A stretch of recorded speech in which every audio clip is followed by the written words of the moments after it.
Assalamualaikum warahmatullahi wabarakatuh. Perkenalkan, nama saya Nanang Robiansah.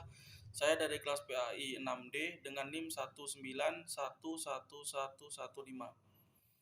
Di sini saya membuat video ini untuk memenuhi tugas mata kuliah bimbingan dan konseling yang diampu oleh dosen pengampu Ibu Miska SPDI MA. Pembahasan saya yakni berkenaan tentang fungsi dari bimbingan dan konseling.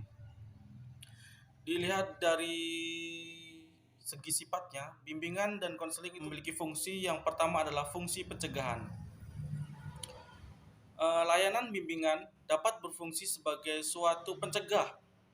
Dapat diartikan bahwasannya bimbingan itu mencegah terjadinya suatu masalah yang akan terjadi. Maka fungsi pencegahan ini terdapat pada awal kali pembahasan. Dan yang kedua adalah fungsi pemahaman. Nah, yang kedua dari fungsi bimbingan dan konseling adalah fungsi pemahaman.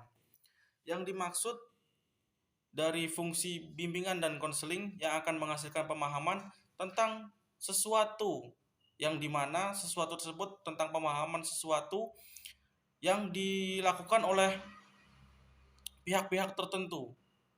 Nah, yang kemudian akan menghasilkan suatu pemahaman yang dapat membantu atau memecahkan masalah yang dimana nantinya akan dipahami oleh siswa dan kemudian bisa untuk mengembangkan pemahaman dari siswa tersebut.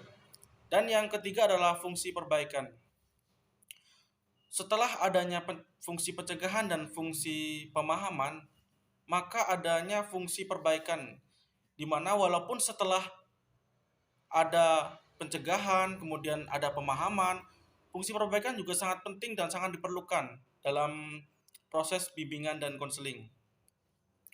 Di mana fungsi perbaikan ini berguna untuk menghasilkan terpecahnya suatu masalah. Contohnya seperti ketika adanya suatu masalah datang dan kemudian siswa tersebut memberitahukan kepada konselor atau pembimbing, maka pembimbing akan melakukan suatu perbaikan atau pemecahan terhadap suatu masalah tersebut. Dan yang terakhir adalah fungsi pemeliharaan dan pengembangan.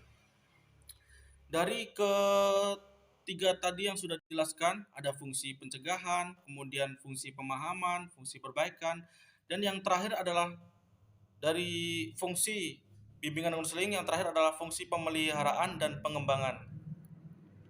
Fungsi ini berarti bahwa bimbingan dan konseling diberikan dapat membantu para siswa dalam memelihara dan mengembangkan keseluruhan pribadinya secara mantap, terarah, dan berkelanjutan.